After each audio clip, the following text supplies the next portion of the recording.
Welcome back to another session of ethical hacking. Here in this class we will discuss the basic structure of ethical hacking. What is actually the basic structure of ethical hacking and what are the various methodology and the internal technology which we use for ethical hacking. First is pre-engagement, then information gathering, threat modeling, vulnerability analysis, exploitation, post-exploitation, report writing. As you can say that these are all different levels, but the basic step which is not mentioned here is reconnaissance. Reconnaissance is the step to find the security flaws into any organization, and with the help of that flaws you can identify what are the areas you have to take care so that you can improve the hacking. So this area can be said as information gathering. First you must have proper knowledge of the system. You must have proper information about the organization. Then threat modeling, and second comes the vulnerability analysis. What is vulnerability analysis? Vulnerability analysis finds that what are the threats, weaknesses and risk factors. Threat, weakness, risk, I repeat again. If you find these three areas, you can easily find the vulnerability. Then comes the exploitation. In the exploitation part, there are two things again comes: post exploitation, report writing. If you can find that where the attacker can really exploit or damage the system, then you have to find that what is the next stage, this post exploitation and report writing.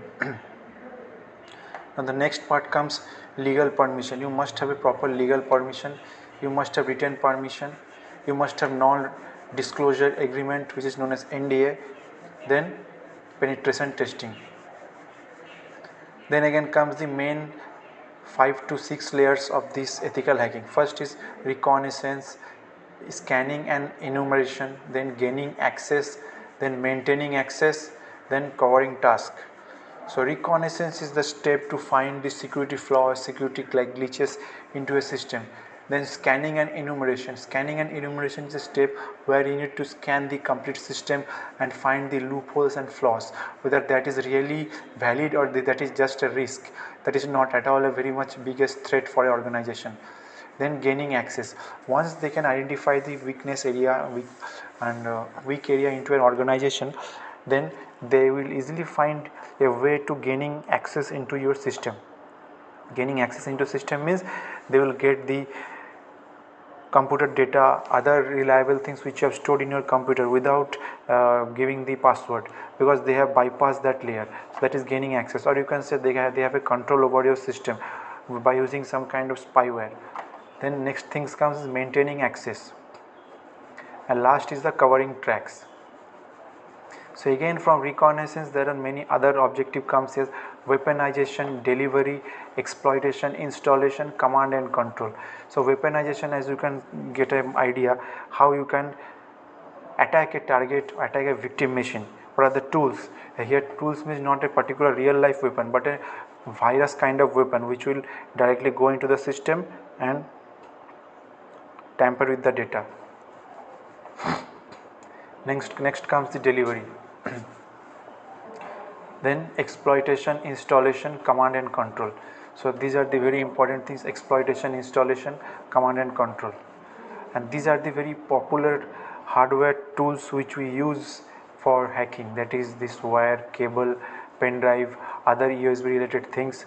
And how a particular computer looks at the convention of hacking related idea. These are the zombie process. There are lots of zombie process or dead process. You can say that zombie terminal also you can say, or you can say zombie computer. Each terminal is responsible for doing the cyber attack, and attackers use this kind of terminal generally to get a control over a server.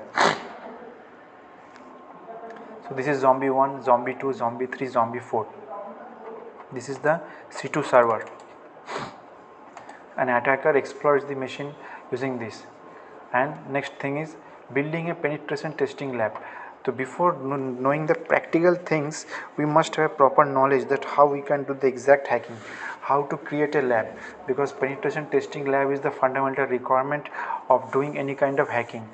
And this lab can be implemented using Kali Linux. Kali Linux is the most important portfolio, or you can say Linux based OS, which is highly recognized around the globe, and that can be used for any kind of reliable task.